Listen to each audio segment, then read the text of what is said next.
Hello friends, today we will discuss about assessment.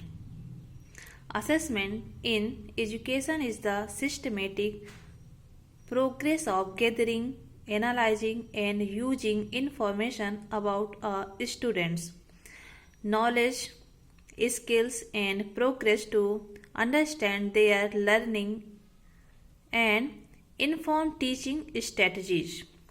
It involves using various methods like tests, quizzes, observations, and projects to measure performance and document learning with the ultimate goal of improving student achievement. Means student का evolution करना. Assessment means student का evolution करना. Evolution से मतलब है student की progress और जो उसकी वीकनेस है उसे समझना. असेसमेंट ज़रूरी होता है. असेसमेंट क्लासरूम में भी होता है और क्लास के बाहर भी होता है. असेसमेंट से ही टीचर को पता चलता है कि उसने जो क्लास में एक्सप्लेन किया जिस भी टॉपिक को वो स्टूडेंट को कितना समझ में आया. इसीलिए सीबीएसई ने कई सारे असेसमेंट, छोटे छोटे असेसमेंट भी बनाए हैं. जैसे कि एक टीचर ये चेक करने के लिए कि उसका जो भी उसने टॉपिक को एक्सप्लेन किया वो समझ में आया या नहीं आया, इसके लिए वो ऐसा कर सकता है कि क्विज पूछ ले स्टूडेंट से. जैसे एक टॉपिक को इन्फॉर्म किया, एक्सप्लेन किया, देन एक्सप्लेन करने के बाद वो उन सारे स्टूडेंट से एक एक क्विज पूछ ले. उससे समझ में आ जाएगा कि बच्चों को कितना समझ में आया. ओके. या उससे कुछ भी पूछ ले, एक एग्जाम्पल पूछ लिया या उसी समय पूछ लिया कि हम किस टॉपिक पे थे, इसका क्या यूज है रियल लाइफ में, कुछ भी जिससे ये समझ में आए कि स्टूडेंट को समझ में आया या नहीं. इसी को बोलते हैं असेसमेंट. ये क्लास के ड्यूरेशन के टाइम पे भी होता है, क्लास के बाद भी होता है जिसको हम पीरियोडिक बोलते हैं, और 1 ईयर के बाद भी होता है.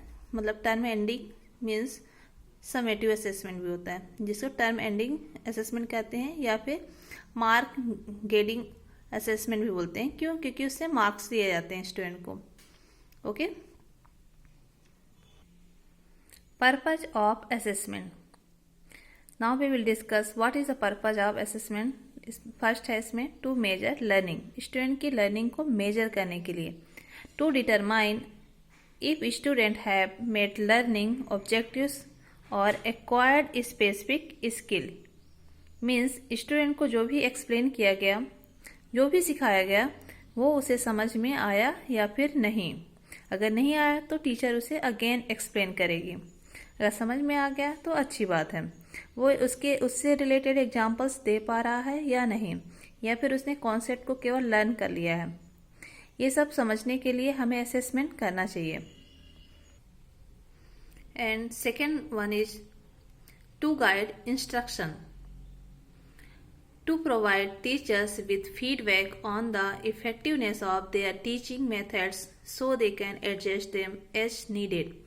मीन्स टीचर को भी फीडबैक मिलता है क्लास से. जैसे टीचर ने क्लास में कोई टॉपिक को एक्सप्लेन करने के बाद स्टूडेंट से क्विज पूछे और स्टूडेंट एक्सप्लेन नहीं कर पा रहे, तो टीचर को पता चलता है कि उसका पढ़ाया हुआ कितना स्टूडेंट को समझ में आया उसके फीडबैक के थ्रू. अगर समझ में आ गया तो अच्छी बात है, नहीं तो टीचर खुद में भी देखेगा कि क्या कमी रह गई जिससे स्टूडेंट को समझ में नहीं आया. क्या उसका टीचिंग मेथड रॉन्ग था, या उसने बहुत स्पीड से पढ़ा दिया, या फिर उसने जो स्टूडेंट का लेवल है उससे कहीं ज़्यादा लेवल रखा अपने टीचिंग का, ज़्यादा उस टॉपिक को बहुत ज़्यादा एक्सप्लेन कर दिया. तो ये सारी चीज़ें, ये फीडबैक मिलता है असेसमेंट से ही. ओके. स्टूडेंट को समझ में आया या फिर नहीं आया. Third one is to improve, to inform students. To give students insight into their own progress, strength and weakness, motivation them to improve. कई बार ऐसा होता है कि स्टूडेंट को ऐसा लगता है कि उन्हें सारा कुछ समझ में आ गया, या फिर उन्हें लगता है कि ये टॉपिक तो मुझे अच्छे से आता है, लेकिन जब टीचर असेसमेंट करता है तो उन्हें पता चलता है कि नहीं, उनके मार्क्स अच्छे नहीं आए या फिर वो उस क्वेश्चन का आंसर अच्छे से नहीं दे पाए। सपोज ये टॉपिक का पीरियोडिक टेस्ट में आता है या सरप्राइज टेस्ट टीचर लेता है, ये भी असेसमेंट ही है। उसमें उसके कितने मार्क्स आए, उसने टीचर ने उसी टॉपिक से रिलेटेड एक्सप्लेन करने के बाद क्लास में क्वेश्चन पूछ लिया या नेक्स्ट डे पूछ लिया है या फिर रिवीजन के नाम से 1 वीक के बाद पूछ लिया, तो स्टूडेंट ने कितना आंसर दे पाया, ये स्टूडेंट को पता चलता है कि वो टॉपिक उन्हें समझ में आया या फिर नहीं। इसलिए असेसमेंट जरूरी होता है। Fourth one is to make decision, to inform decision about things like student placement, grades and advancement.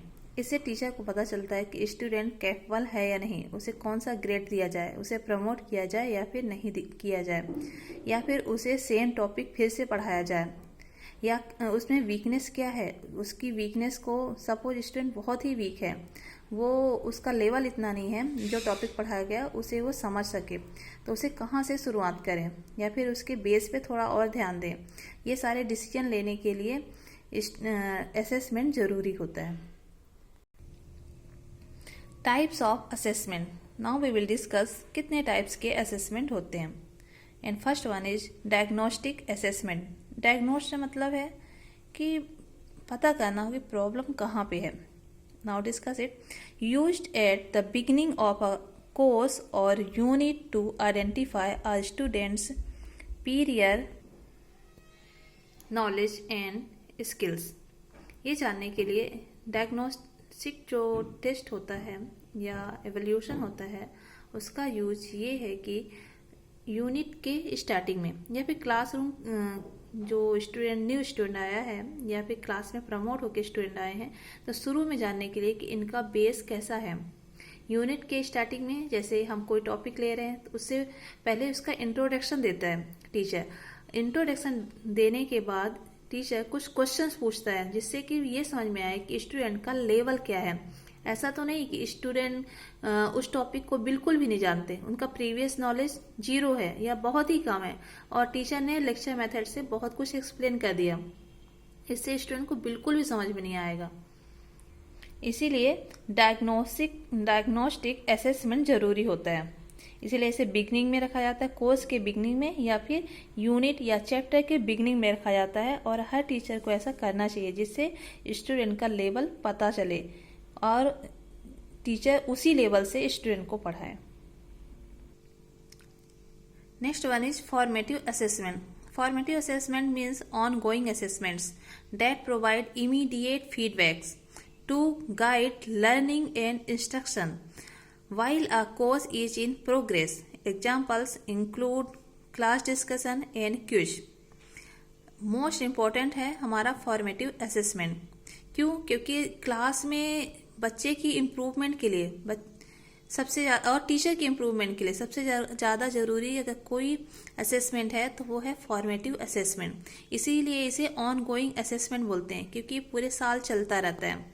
इसका मतलब ये नहीं कि 2 मंथ में हमने एग्ज़ाम ले लिया, उससे पता चला कि बच्चे में क्या वीकनेस थी या टीचर में क्या वीकनेस थी। इसका मतलब ये है कि तुरंत ही अगर बच्चे की वीकनेस को इम्प्रूव कर दिया जाए तो दूसरे टॉपिक भी उससे रिलेटेड इफेक्ट नहीं करेगा। सपोज कोई टीचर किसी एक टॉपिक को एक्सप्लेन कर रहा, एक्सप्लेन करने के बाद वो स्टूडेंट से ये पूछ ले, कुछ क्वेश्चंस पूछ ले जिससे समझ में आ जाएगा कि स्टूडेंट को कितना समझ में आया। ओके, तो इससे तुरंत उस चीज़ को इम्प्रूव किया जा सकता है। जैसे बच्चे को समझ में नहीं आया, फिर से उसी टॉपिक को एक्सप्लेन किया जाए। ओके, या कोई ऐसा एग्जाम्पल स्टूडेंट से पूछ लिया जाए उसी टॉपिक से रिलेटेड। अगर बच्चे को समझ में आ गया है तो तुरंत आंसर दे देगा।